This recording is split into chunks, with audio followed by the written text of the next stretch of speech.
I often use Spider-Man, and I mean like the classic Spider-Man character, not the one that's in the movies and such right now, but the classic Spider-Man character is a beta male. Even Steve Rogers, who ends up becoming Captain America in the beginning, is very much a beta male as well.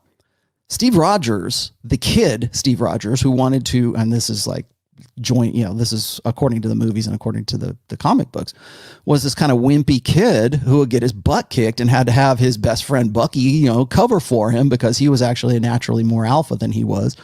He gets the super serum, and he becomes super, right? And he steps out of the super's chamber, and girls want to touch his chest, right? Oh my God. But he still is, so he's an alpha physically, but inside he's still the good guy, right? He's still the guy. Well, it's the classic story of like sort of overcoming your obstacles. And what would I do if I had that kind of power, right? Even in Spider-Man, it's the same thing. It's this wimpy kid it's high school kid who gets bitten by a radioactive spider and suddenly has superpowers. And with superpowers comes great responsibility. I forget the quote, whatever. It comes great responsibility, right? And so that's the sort of the moral of the story, right? You're supposed to learn, those are the lessons for that. Well, what we and it's heartwarming, right? Oh, the good guy finally gets the girl, yeah, because he got the super serum, and now he looks like a bodybuilder, and now he has something. Now he's has something that other guys don't have, and now all the guys that used to abuse him, they don't touch him anymore because now he's learned Taekwondo, right? He's learned something, right? He has some sort of contingency or some sort of superpower, but he's still the good guy. And I've used I think I used this last time I was talking about alpha. Steve Rogers, Captain America, is one kind of alpha. Superman is the good guy kind of alpha, like does everything by the book, is the old school, old order kind of good guy. Whereas then you got the bad guy alpha. I don't say bad guy, but the maverick, right? The individualist. And no, not the Sigma. That's something different. But like sort of the bad boy alpha, which is like the Tony Starks, like the Batman, right? Iron Man, Batman. Those are really, from a masculine archetype perspective, those two characters are pretty much the same. They're both millionaires, right? They're both take life on their own terms. They're both inventors. They're all both tinkerers to some degree. And so really those characters are an alpha archetype. And so is Steve Rogers. And really later, I wouldn't say Spider-Man ever really becomes an alpha archetype, but you'll notice that the guys who are sort of the good guys, their greatest weakness is, I won't say naivety, but it's this beta male kind of thinking. It's this nice guy thinking in an alpha body. And again, the reason why that's a fantasy is because the guys writing those stories, that was their fantasy. There was to, oh gosh, I'm just this poor little kind of washout in high school. Boy, wouldn't it be great if I could, get bit by a radioactive spider and be something else. But good call there. Alpha male. Yeah.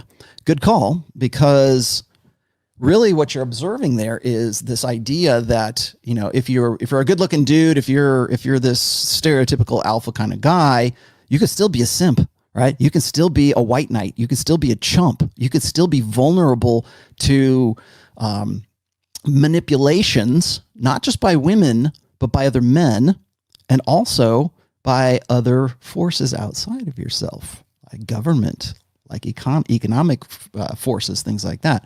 So if that is your sort of innate way of thinking, viewing life is sort of this, natural good guy kind of thing, there's certainly a learning process that goes along with that. I think what's interesting is like and I hate to keep using comic book characters for this, but if you look at like the rise of sort of the anti-hero, the guys who are just sort of take the world on their own terms.